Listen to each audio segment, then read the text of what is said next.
Bonjour à tous et bienvenue dans l'épisode numéro 63 du podcast de Traverser la frontière.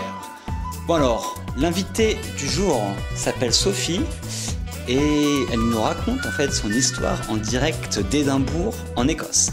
Donc en fait Sophie, ça fait plus de 10 ans maintenant qu'elle vit à l'étranger. Et dans cet épisode en fait, elle va nous dévoiler tout son parcours depuis Angers en France jusqu'à maintenant Édimbourg en passant par l'Allemagne, la Finlande ou encore Barcelone en Espagne. En fait, elle va nous expliquer pourquoi elle a décidé en fait de partir vivre en Écosse, à quoi ressemble sa vie à Édimbourg, son travail ou son quotidien, pourquoi elle a décidé de ne pas vivre en France, parce que voilà, elle n'a pas vécu en France depuis un petit moment maintenant, donc elle va expliquer pourquoi. Et elle va vous dire aussi comment faire pour choisir le bon pays pour s'expatrier. Parce que c'est vrai qu'avec tous les pays qui en Europe et dans le monde, c'est pas forcément simple de savoir où est-ce qu'on veut aller. Donc elle nous donne un petit peu sa méthode à elle, qu'elle a utilisée pour choisir le bon pays qui lui plaît. Parce qu'actuellement elle est en Écosse et elle est très heureuse là-bas. Donc voilà, c'est parti pour l'interview avec Sophie. Allô Sophie ? Ouais. Ça va ? Je suis là. Ouais. Bon alors, où est-ce que tu es toi ? T'es en Écosse, c'est ça ? Dans quelle ville ? Alors, je suis basée à Édimbourg, en Écosse. Donc, c'est la capitale de la région écossaise. D'accord. C'est pas Glasgow la capitale alors ? Non, la capitale, c'est Édimbourg. Alors, Glasgow, c'est la plus grande ville d'Écosse. D'accord. Mais Édimbourg, c'est la capitale. D'accord, ok.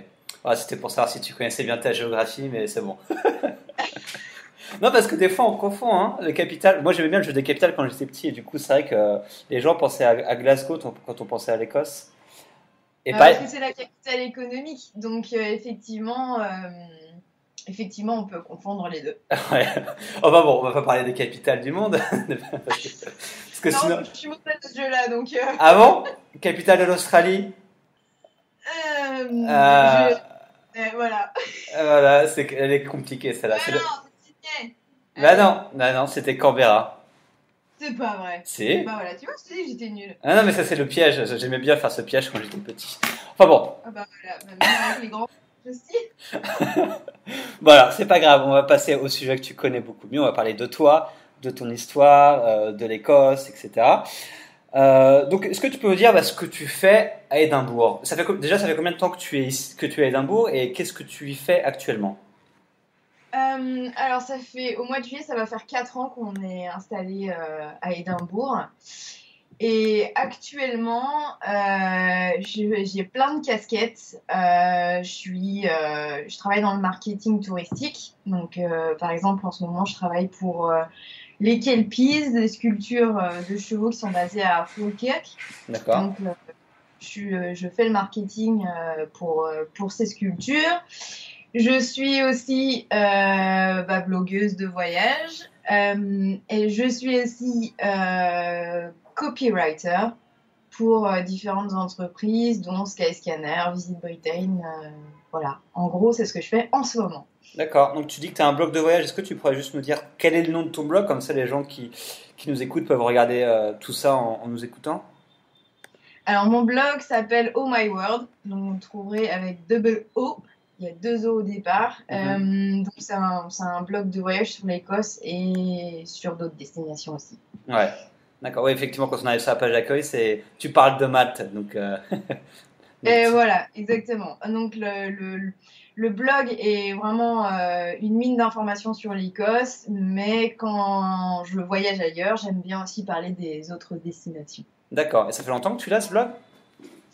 Eh bien, je l'ai créé quand je me suis installée en Écosse. Parce que à l'époque je travaillais pas et donc je me suis dit que ça pouvait être sympa de me créer une vitrine un peu différente de ce que j'avais avant sur le voyage. Ok, bon j'invite du coup tous les auditeurs à aller voir le blog de Sophie. C'est vrai qu'on trouve beaucoup de choses. Et alors pour l'Écosse, c'est vrai que t'as plein d'articles quoi. T'as découvert, t'as traversé le pays dans tous les sens, non ? En fait, ce qui est étonnant, c'est que je vais te dire non. J'ai vraiment tellement de choses encore à découvrir. Ce qui est rigolo, c'est que par exemple l'île de Skye, c'est un incontournable, hein. Les gens ils veulent tous aller là-bas et moi j'y suis allée une fois, une demi-journée. D'accord. Tu vois, enfin, l'Écosse, c'est un pays, enfin, c'est une région, pas encore un pays, ou peut-être jamais un pays, qui est incroyable. Enfin, il y a tellement de choses à découvrir que je pourrais passer ma vie ici et écrire toute ma vie sur cette destination. Ouais, C'est dingue, quoi. d'accord, ok. Et du coup, c'est quoi que tu aimes? Parce que tu me dis, ça fait presque 4 ans que tu es à Édimbourg. Mais qu'est-ce que tu aimes à Édimbourg? Quelles sont les choses qui font que tu restes là-bas? Alors, moi, ce que j'aime à Édimbourg, c'est qu'il y a tous les avantages d'une grande ville dans une petite ville. En fait, donc, Édimbourg, c'est 500 000 habitants. Ouais, C'est pas énorme, mais on a une scène culturelle de folie. Il y a il y a une effervescence culturelle qui est magique. Et en même temps, on peut se balader dans la rue, enfin, on peut visiter la ville complètement à pied. C'est en 20 minutes, on a traversé la ville et en même temps, il y a des restaurants partout. On peut manger des choses extraordinaires et ça, pour moi, c'est vraiment très important. ouais. Euh, et voilà, en fait, on a vraiment les avantages d'une petite ville tout en ayant la culture, la gastronomie, l'histoire, la nature aussi dans cette belle ville. Ok, bah, c'est vrai que ça donne envie. Enfin, moi, j'ai mis les pieds en Écosse quand j'avais, je crois, 14 ans, donc ça fait maintenant 16 ans. Et c'est vrai que j'étais en voyage en échange, tu sais, tu pars une semaine dans une famille, dans un autre pays, etc. Quand j'étais au collège. Et c'est vrai que Édimbourg, j'ai passé une journée, donc je n'ai plus aucun souvenir. Mais dans la façon dont tu parles et la façon dont j'ai pu lire pas mal de choses, c'est vrai que ça donne vraiment envie d'y aller à Édimbourg déjà, et puis de découvrir l'Écosse. C'est vrai que c'est tentant en tout cas. Mais c'est un pays qui pour moi est vraiment magique. Ouais. Et du coup, tu faisais quoi avant d'aller en Écosse? Parce que est-ce que tu peux nous faire un petit historique de, je sais pas, ce que tu as passé les années avant l'Écosse, un petit peu, qu'est-ce que tu as fait? Genre, à partir de tes études peut-être, genre de tes études jusqu'à ton arrivée à l'Écosse. Ouais, alors, ben, déjà, donc j'ai 30 ans, donc comme toi. Comme moi, Année 86 en force. c'est ça. Donc du coup, à 18 ans, donc, j'ai commencé à faire des études de tourisme D'accord. à Angers. Et en fait, le parcours que j'ai choisi, ça me permettait de faire 6 mois à l'université, 6 mois en entreprise et de faire pas mal de voyages à l'étranger. Donc, en fait, pendant les 4 premières années, j'ai passé mon temps entre Angers, Paris.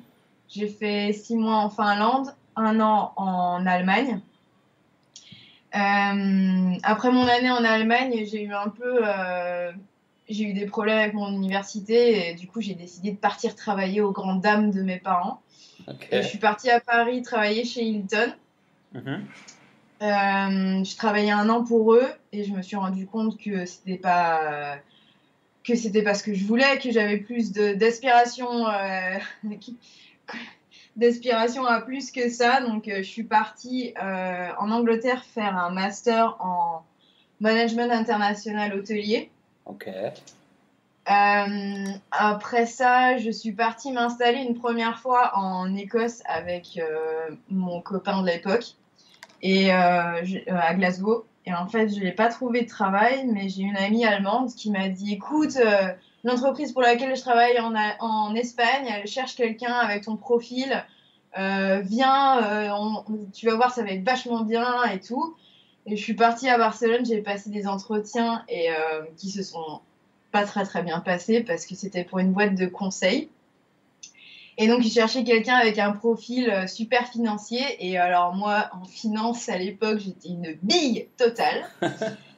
Et donc, du coup, je suis ressortie de mes entretiens. J'ai fait, c'est bon, c'est même pas la peine, j'aurai jamais le boulot. Et pendant 30 minutes, j'ai pas arrêté de dire au mec que je savais pas, que je connaissais rien de la finance.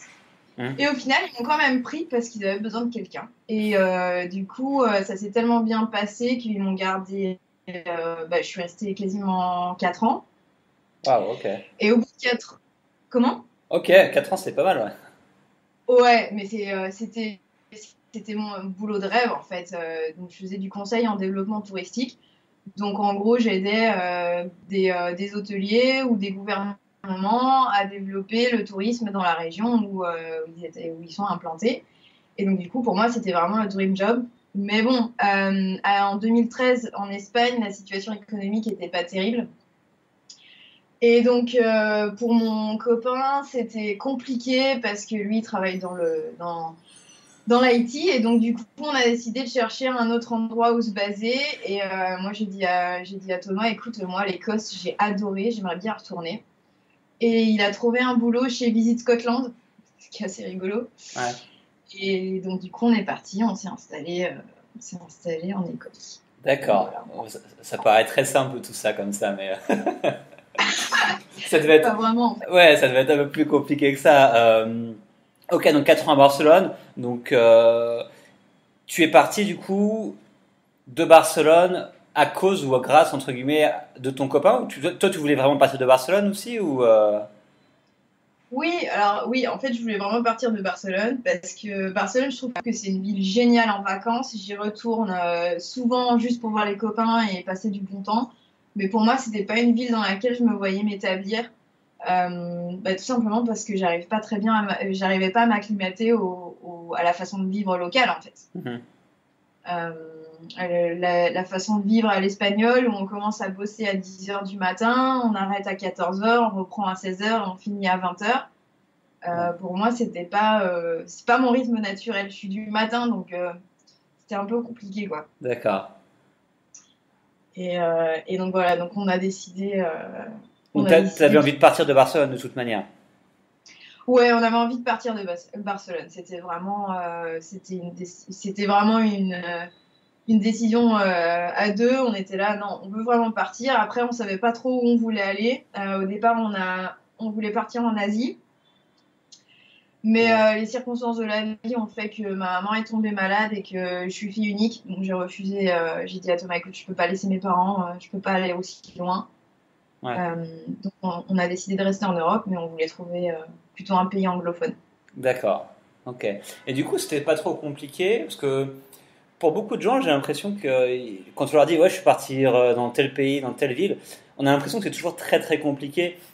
Mais du coup, toi, par exemple, de passer de l'Espagne à l'Écosse, est-ce que ça a été compliqué, genre de déménager, les formalités administratives, les questions pratiques, etc. Enfin, c'était un processus qui a pris du temps, qui était compliqué ou pas du tout? Alors, en fait, ça a été plus compliqué de m'installer en Espagne que de m'installer en Écosse, pour être D'accord. honnête. Euh, Bon, alors après, au niveau déménagement, quand je suis arrivée à Barcelone, je suis arrivée avec 3 boîtes de déménagement, donc autant te dire que c'était relativement facile, quoi. Au niveau déménagement, ça a pas été compliqué. Et trouver un appartement à Barcelone aussi, ça a été. Au départ, j'habitais avec justement mon amie allemande qui m'avait proposé le boulot. Donc du coup, ça a pas été compliqué. En Espagne, ce qui est compliqué, c'est de faire les papiers pour avoir le NIE, qui est un numéro un- en gros, c'est ton numéro d'étranger en Espagne. Mhm. Et ça, à l'époque, moi, je parlais pas hyper bien espagnol, et donc, du coup, ça a été vraiment pour moi la grosse galère, quoi. Mais après, pour venir en Écosse, par contre, là, le déménagement, ça a été une autre paire de manches parce que j'avais un appartement complet à déménager et, Ok. et un chat. D'accord. Et en fait, on n'imagine pas qu'avoir une bébête avec soi, ça puisse être aussi compliqué parce que quand tu voyages en Europe, ça va. Entre la France et l'Espagne, tu peux bouger ton chat sans problème. Mais pour amener un chat au Royaume-Uni, c'est pas le même délire, quoi. Ouais. Donc, bon, après le déménagement, j'ai trouvé des déménageurs entre l'Espagne et l'Angleterre parce qu'on sait que tous les retraités anglais descendent vers les pays plus chauds. Donc, il y a des entreprises qui sont spécialisées. Donc, on a réussi à gérer ça avec une société. Ok. Mais après, le chat, moi, il a fallu que je me le coltine. Je pouvais pas le prendre avec moi dans l'avion. Il a fallu que je lui achète un billet d'avion qui a coûté 2 fois le prix de mon billet d'avion à moi. Ok. Je pouvais pas atterrir à Édimbourg avec parce qu'il n'y a pas il y a pas d'agence vétérinaire à Édimbourg à l'aéroport. Il a fallu que j'atterrisse à Manchester. D'accord. Et de Manchester, il a fallu que je remonte à Édimbourg en train. Donc, la grosse galère, quoi. N'ayez pas de chat, quoi. Ou alors, n'essayez pas de ramener votre chien en Angleterre, prenez le tunnel, quoi. Prendre la voiture et l'Eurotunnel, c'est vachement plus facile apparemment. Ok, Oubliez l'avion. d'accord. Et du coup, sur place, après, c'était plus simple au niveau des papiers, de l'administratif et tout? Ouais, alors c'est pareil, il a fallu créer un numéro national d'identité qui est en gros le numéro pour les impôts et pour la sécurité sociale. Mhm. Mais ça, c'est vraiment hyper bien expliqué et super facile. Bon, après, c'est vrai que pour moi, l'anglais, c'était pas trop un problème comparé à l'espagnol. Donc, c'est vrai que ça a été relativement facile. Je suis allée à l'agence pour l'emploi, ils m'ont fait remplir un formulaire et une semaine plus tard, je recevais mon numéro et voilà. Ok. Franchement, ça a été facile. D'accord. Et tu trouves Euh, à Édimbourg, tu trouves un logement facilement ou tu as besoin non. Non. Ok. Ouais. En fait, en plus, nous, on a eu la malchance de commencer. Enfin, Thomas avait la malchance de commencer la dernière semaine de juillet. La dernière semaine de juillet, c'est le début du festival à Édimbourg. D'accord. Et donc, à cette période-là, même les gens qui vont louer leur appartement à long terme derrière, pendant cette période-là, ils le louent sur Airbnb pour se faire un maximum de fric. Ouais. Et donc, du coup, les agences immobilières, elles ont quasiment rien, quoi, à cette période. Mais je me suis rendu compte, en parlant avec d'autres Français qui se sont installés à Édimbourg, qu'au final, à n'importe quelle saison, c'est toujours le même problème. En gros, les appartements, ils partent en 5 minutes. Et donc, du coup, pour visiter, c'est hyper difficile d'obtenir un rendez-vous. Et si l'appartement te plaît, il faut le dire dans la seconde qui suit, parce que sinon, il est déjà parti, quoi. Ok. Donc, niveau appartement à Édimbourg, c'est vrai que c'est pas le truc le plus facile à dégoter. Mais on a été vachement chanceux et je sais que, enfin, du coup, on trouve des appartements qui peuvent être quand même bien sympas, quoi.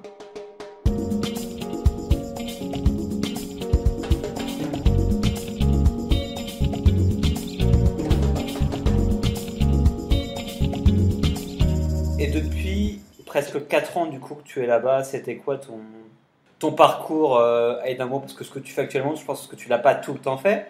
Et du coup, comment ça s'est passé, on va dire année après année, par exemple, ton parcours professionnel à Édimbourg? Alors, mon parcours professionnel, ça a été un peu la grosse surprise.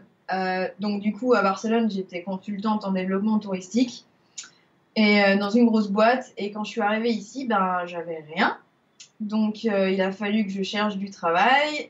J'ai cherché du travail dans mon domaine, dans le conseil. Sauf qu'au Royaume-Uni, le conseil en développement touristique, ça marche pas comme dans les autres pays. Ils ont des petites entreprises qui n'ont qu'un seul employé ou 2 employés maximum. Et donc, ils emploient des freelancers pour bosser avec eux sur des projets spécifiques. D'accord. Et donc, du coup, ça a été vraiment la galère. Et pour te dire la vérité, une consultante à 30 ans, qui a 30 ans et qui est une femme, eh ben, c'est compliqué, quoi. Parce que dans le conseil, en général, ce sont des hommes qui ont en moyenne entre 50 et 60 ans. Ah ouais, ok. Donc, ça a été un peu dur, mais j'ai quand même trouvé des contacts sur place qui m'ont bien aidé. Donc, j'ai bossé un petit peu avec des agences basées à Londres. Et mes collègues de Barcelone sont aussi partis de l'entreprise à Barcelone. Donc, on a monté aussi un petit truc ensemble. On a commencé à faire des projets ensemble.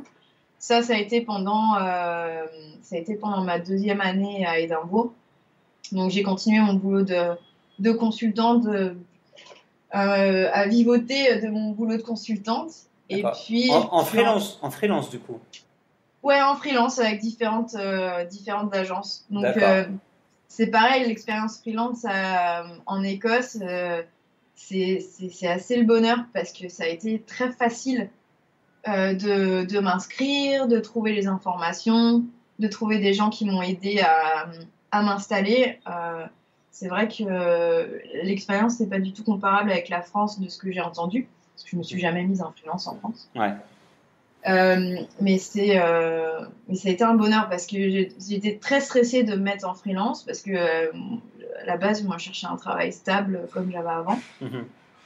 Et, Mais ça s'est très bien passé, donc du coup, c'est quand même, ça a été une transformation assez agréable. Et du coup, ça m'a fait passer la pilule ben, j'ai pas de revenus tous les mois qui tombent. Il y a de la gestion de comptabilité, de paperasse, etc.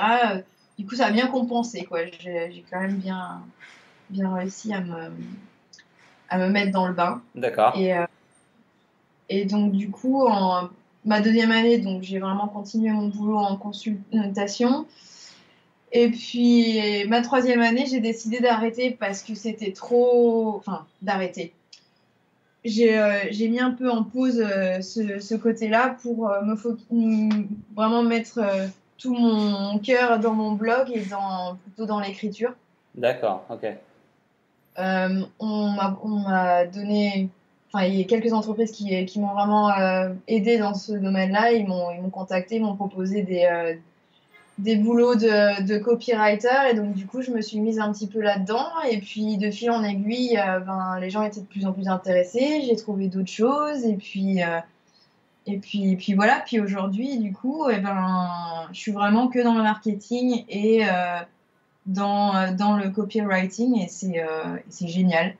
D'accord. Donc tu fais plus du consulting en développement touristique? Ou plus trop? En ce moment, non. Si on me propose un projet, pourquoi pas, mais en ce moment, non, parce qu'en plus, c'est une industrie qui est complètement saturée en ce moment, parce qu'il n'y a pas beaucoup de budget. Et donc, du coup, c'est très compliqué d'obtenir des projets intéressants. Donc, voilà, donc je reste consultante, mais si on me propose un projet sympa, j'y reste. Mais pour l'instant, non, je suis plus dans le marketing et, l'écriture. Ouais. Et d'ailleurs, on va en parler tout de suite. Du coup, tu as écrit un livre, parce que il faut pas, c'était un peu la grosse actu là, il y a quelques semaines. Tu as sorti un livre sur Édimbourg, c'est ça? Oui, alors j'ai les éditions Nomades qui m'ont proposé d'écrire un city guide sur Édimbourg pour leur collection City Guide. Et donc, du coup, il est sorti le 6 février dans toutes les bonnes librairies. C'est un guide qui est. En fait, j'aimais vraiment beaucoup leur façon de présenter les destinations, parce que ce sont des city guides écrits par des gens qui habitent sur place, D'accord. des Français qui habitent sur place et qui donnent leurs meilleures adresses. Donc, ça n'a rien à voir avec un guide classique de grande boîte d'édition. C'est vraiment, j'ai donné toutes mes meilleures adresses et les endroits où j'aime aller. Si tu prends un bar dans le bouquin, il y a de grandes chances que tu tombes sur moi pendant le week-end, quoi. D'accord. C'est des endroits que je connais, où j'ai mangé plusieurs fois et avec des gens qui sont super sympas, etc.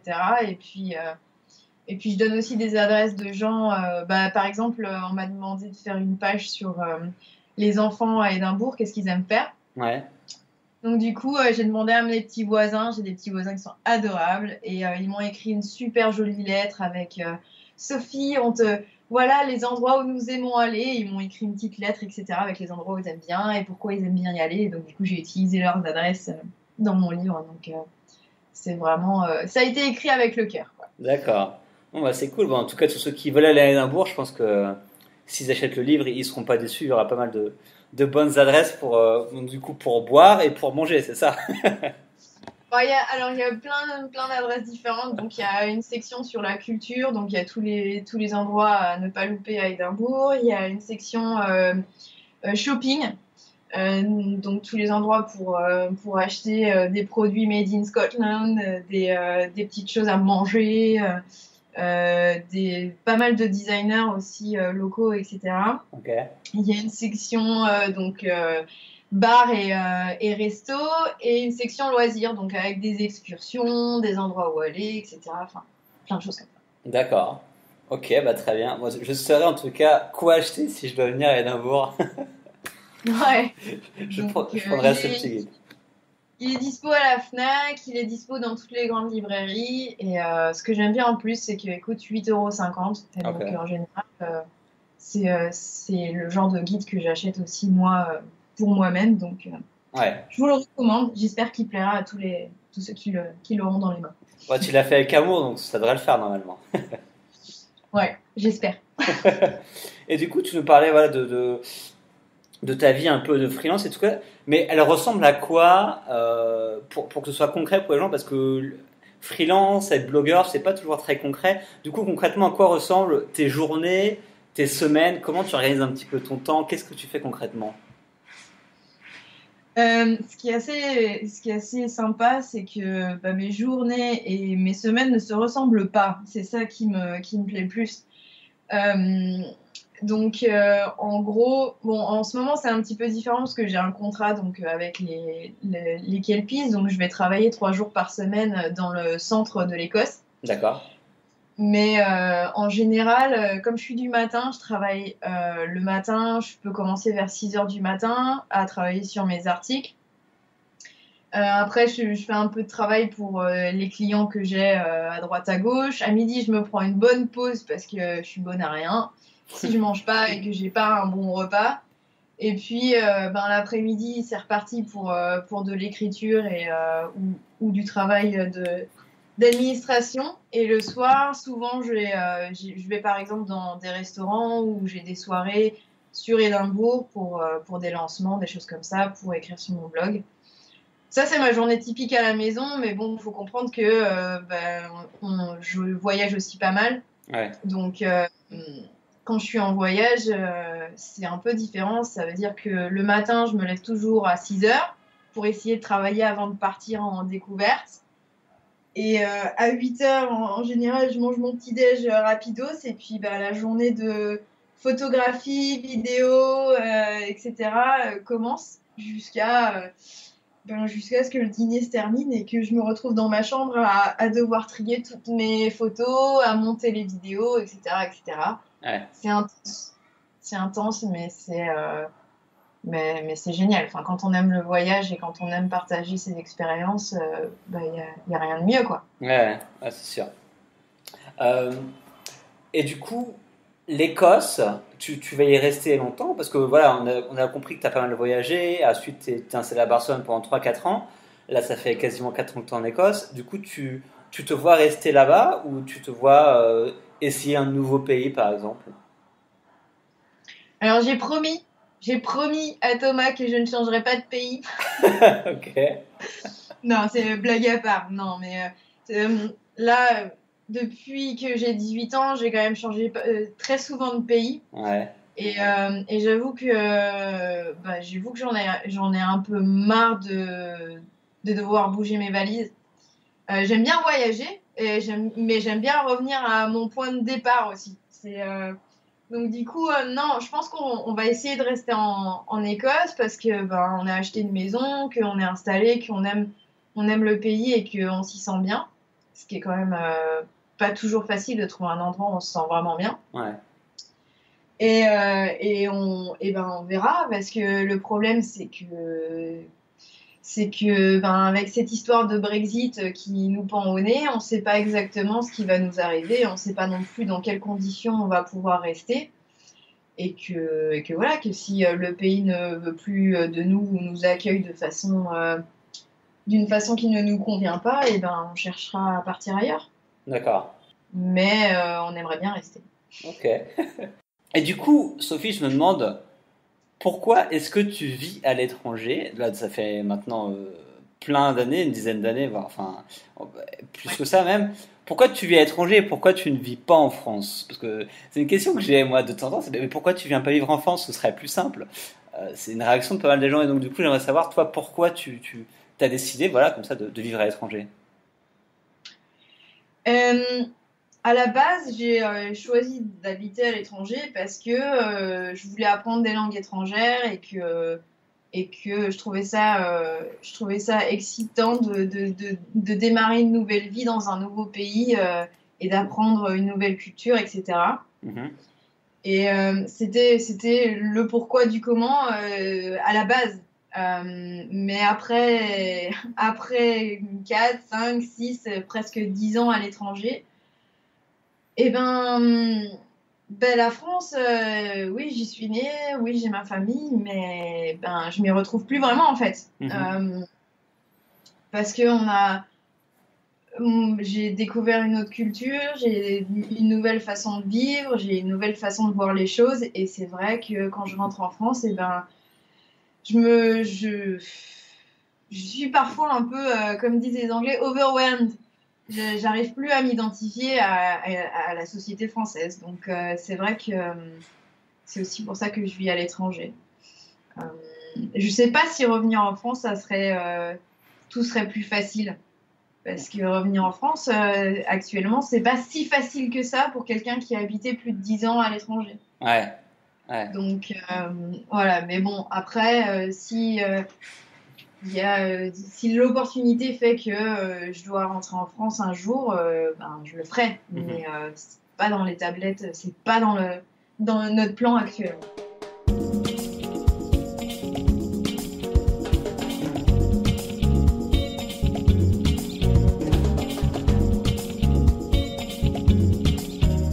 Et du coup, c'est quoi les apports pour toi du vivre à l'étranger? Enfin, ça t'apporte quoi en plus? Ben, déjà, ce qui est assez rigolo, c'est que être française à l'étranger, c'est un atout au niveau du travail. Ouais. Parce qu'on apporte une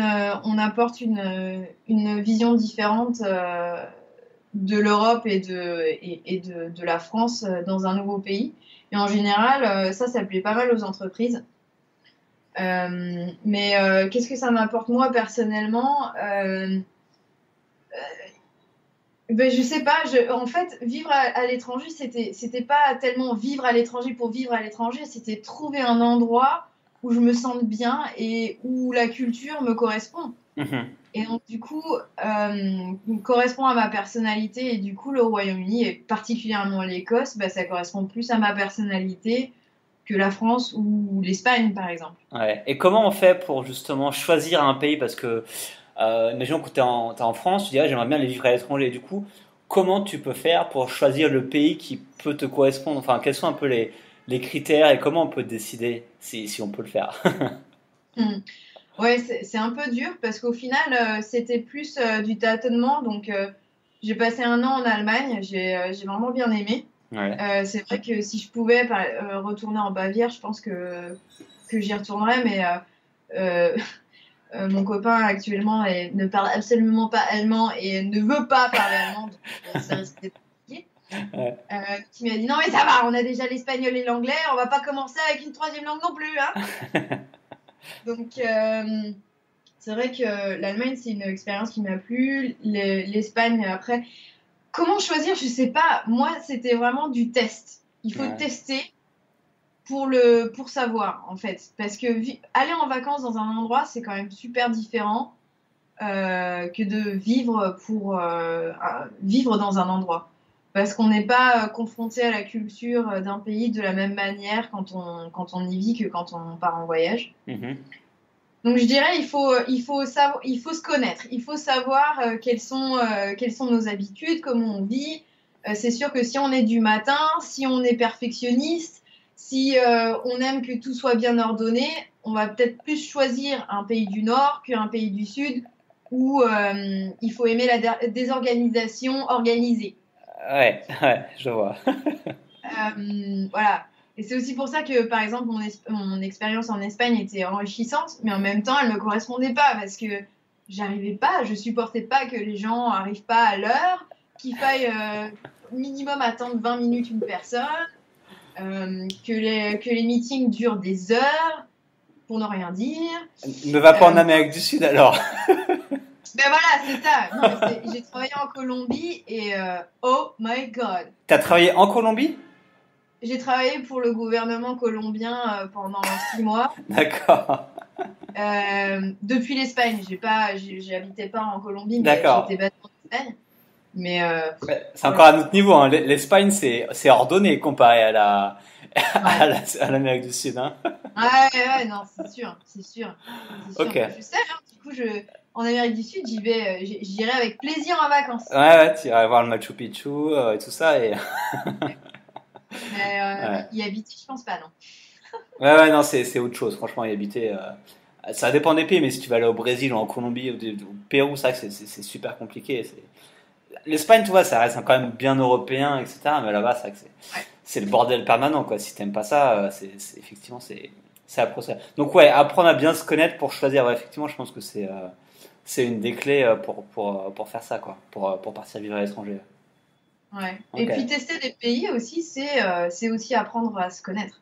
Ouais. C'est aussi comme ça que j'ai appris plein de choses sur moi-même et je regrette absolument pas mes expériences. Oui, c'est ce que je disais. Bah, j'ai une newsletter que j'envoie chaque dimanche à mes lecteurs. Et c'est vrai que la dernière que j'ai écrite, je parlais de ça justement que en voyageant, tu apprends aussi tout ce que tu aimes pas et tout ce qui n'est pas compatible avec toi, qui te permet ensuite d'affiner ton choix sur ce que tu veux, quoi. Et c'est vrai que pour ça, il faut le tester et il faut visiter plusieurs pays et pour savoir ce qu'on n'aime pas et où est-ce qu'on ne veut pas vivre. Ça indique déjà pas mal de choses. Ouais, je suis totalement d'accord. Et du coup, l'Écosse, pourquoi ça te correspond? Qu'est-ce que tu apprécies par rapport à ce pays-là? J'apprécie vraiment les gens sont vraiment très cool, ils sont très ouverts, c'est facile de leur parler. Mhm. C'est vraiment hyper. Enfin, comparé à mon expérience à Barcelone où les Catalans sont sont un peu moins ouverts. Du coup, quand je suis arrivée ici, ça a été facile de se faire des amis. Il se passe plein de choses. J'aime bien aussi parce que les Anglais, ils sont vraiment beaucoup autour du networking. Donc en fait, on apprend à connaître plein de gens comme ça très facilement. Dans des endroits totalement random, on peut rencontrer des gens et rester en contact pendant des années avec eux, et aussi bien personnellement que professionnellement. Et c'est vrai que c'est une grande... En fait, l'Écosse, c'est une famille. Euh, il faut savoir qu'en Écosse, il faut faire attention à ce qu'on dit parce que tout le monde connaît tout le monde. Mhm. Et donc, du coup, c'est assez agréable aussi parce que ça nous permet de créer des liens avec des gens auxquels on n'aurait jamais pensé. Mais c'est une grande famille et donc, du coup, c'est vraiment ce que j'aime bien, quoi. C'est cet esprit communautaire assez sympa, en fait. Et puis après, bon, forcément, j'aime vraiment le pays en lui-même parce que c'est juste magnifique. Et que Édimbourg, c'est de l'histoire et de la culture et de l'architecture magnifique, mais c'est aussi la nature à 5 minutes. Et c'est une ville qui n'est pas très polluée. Et donc, pour ma santé, c'était aussi important parce que justement, à Barcelone, j'avais pas mal de problèmes de santé à cause de la pollution. Mhm. Et ouais, donc en fait, c'est un peu un mélange de tout, quoi. Et puis, comme je disais aussi, ils sont du matin, donc ils travaillent beaucoup le matin, ils arrêtent tôt le soir, et donc pour moi, ça correspond pas mal. Ouais. C'est vrai que... Et puis, les magasins sont ouverts toute la semaine, et le dimanche, si j'ai besoin d'aller faire mes courses, je peux quand même le faire, même si je travaille comme une forcenée toute la semaine. Il y a plein de choses comme ça qui font... voilà. Puis, ils aiment faire la fête. Ils sont voilà, c'est des gens qui sont joyeux, qui sont vraiment sympas, quoi. C'est agréable. D'accord. Et qu'est-ce que tu conseillerais à quelqu'un justement qui envisage d'aller s'installer en Écosse? Qu'est-ce que tu lui dirais? Enfin, voilà, si aujourd'hui je t'écris un email, je dis ah Sophie, j'aimerais partir vivre en Écosse. Qu'est-ce que tu lui dirais? Viens. Ou quel conseil? Est-ce qu'il y aurait des conseils avant d'arriver, des trucs à savoir ou des trucs à prévoir, je sais pas. Ouais. C'est marrant parce que j'ai souvent des emails comme ça de gens qui viennent s'installer et qui me disent ouais, est-ce que tu peux me dire quelque chose? Enfin, tu peux nous donner des conseils, c'est cool. La plus grande difficulté, c'est vraiment de trouver un logement à Édimbourg. D'accord. Il faut oublier prendre des rendez-vous depuis la France et venir visiter les appartements. Ça, c'est mort. Ouais. Donc, ce que je dirais aux gens, c'est vraiment prévoyez 3 semaines où vous n'allez pas travailler. 3 semaines pour faire une recherche, pour commencer à connaître la ville, à chercher votre appartement. Si vous avez des enfants, à regarder pour les écoles, etc. Planifier un peu tout ça parce que c'est pas forcément évident de trouver un logement. Donc ça, c'est le plus grand problème. Et puis après, pour le travail, ça dépend des situations. Après, si on veut venir en Écosse mais qu'on n'a pas de travail, je dirais commencer à chercher avant quand même. Ouais. C'est quand même c'est quand même plus facile parce que ça peut prendre un peu de temps avant de trouver quand même. Et puis après, voilà. Après c'est chacun au cas par cas parce que si on vient avec des enfants, ben faut quand même trouver des écoles. Les écoles, ça fonctionne pas comme en France. Mhm. Voilà. Après, non, je cherche, mais c'est vrai que ça dépend vraiment de la situation de la personne en fait. Ouais, bien sûr. Bien sûr. Mais le plus gros point noir, c'est les logements. D'accord. Et le climat, ça va? Parce que du coup, je sais, à Édimbourg, c'est quoi le climat? L'hiver n'est pas trop rude? Comment ça se passe? Alors, Édimbourg, c'est un peu, c'est le microclimat de l'Écosse. Ce qui est agréable à Édimbourg, c'est que on n'a jamais enfin, jusqu'à maintenant, on n'a jamais eu d'hiver rude. En 4 ans, on n'a jamais vraiment eu d'hiver froid. Il y a très peu souvent de neige. Parce qu'en fait, ce qu'il faut savoir, c'est qu'Édimbourg, d'un côté, a la mer et de l'autre côté, a des montagnes. Et donc, toutes les tempêtes et les grosses tempêtes de neige qui arrivent, etc., elles viennent de l'ouest. Et donc, elles touchent toujours Glasgow. Glasgow, il pleut tout le temps, il fait froid, il neige. Ok. Mais ça s'arrête toujours avant Édimbourg à cause de ces montagnes qui nous protègent, en fait. Donc, c'est vrai que... voilà. Mais après, c'est vrai que si vous êtes quelqu'un qui aimait le soleil, ça peut être problématique. D'accord. Voilà, mais ce qui est génial, c'est que les températures sont quand même, c'est vraiment très tempéré. L'hiver, il fait entre 5 et 12 degrés, et en été, il fait maximum 25. Mais pour moi, c'est parfait, quoi. Enfin, c'est juste, c'est idéal. J'ai jamais chaud ou jamais trop froid. D'accord. Donc, il faut être une personne tempérée. D'accord. Mais c'est bien. Le climat est aussi quelque chose à prendre en compte dans le choix d'un pays. Parce que Ouais. voilà, c'est. Et il faut aussi prendre en compte qu'en hiver, il fait nuit tôt et le matin tard. Ouais. Donc, mais voilà. Mais par contre, l'été, il fait jour tout le temps. Genre, à partir de maintenant, il fait jour à 6h30 du matin. Ouais. Donc, et puis ça, en été, il fait jour jusqu'à 11h, 11h30 du soir. Ok, ça marche. Bon, Sophie, on va pas tarder à se quitter. Je voulais savoir si tu avais une dernière chose que tu voulais partager, un mot de la fin, que ce soit sur ton expérience, sur l'expatriation, sur l'Écosse, quelque chose que tu voulais partager avant qu'on se quitte. Eh ben oui, je dirais que c'est une expérience que je regretterai jamais et que j'espère que beaucoup de gens testeront, parce que c'est vraiment un enrichissement personnel énorme. Et je pense que tout le monde devrait, surtout maintenant, les jeunes qui sortent du lycée et qui commencent les études, etc. Je pense que allez-y, foncez, essayez, regardez ce qui se passe autour de vous et on n'aura qu'un monde meilleur si tout le monde est capable d'avoir de l'empathie pour les différentes cultures qui sont autour de nous. Ouais, Je pense que c'est essentiel. je suis entièrement d'accord avec toi. Ok, bah, merci beaucoup, Sophie. Merci à toi. Et C'est gentil de puis, m'avoir eu. bah, je t'en prie, c'est un grand plaisir. Et pour tous ceux du coup, qui sont intéressés par son parcours de Sophie, allez voir son blog, je pense qu'on peut tout retrouver dessus. Hein. Ah ouais, ouais, ouais. Ok. Et puis du coup, bonne continuation dans tous tes projets. Et puis à bientôt. À bientôt. Merci, Salut. merci, ciao. Et voilà, l'interview avec Sophie est maintenant terminée. J'espère que ça vous a plu. Vous avez pu en découvrir un peu plus, voilà, sur comment faire pour vivre à l'étranger pendant une dizaine d'années. Et peut-être quand même, ça va vous donner envie d'aller vivre à Édimbourg ou en Écosse. En tout cas, moi, ça m'a donné envie d'aller voir à quoi ça ressemble, ne serait-ce que pour une semaine. Donc merci beaucoup à Sophie de nous avoir accordé du temps pour nous raconter son parcours. Merci bien sûr à vous d'avoir écouté ce nouvel épisode. Et puis si vous avez envie de supporter le podcast, n'hésitez pas à me laisser une note sur iTunes. Donc l'adresse c'est traverserlafrontière.com/iTunes.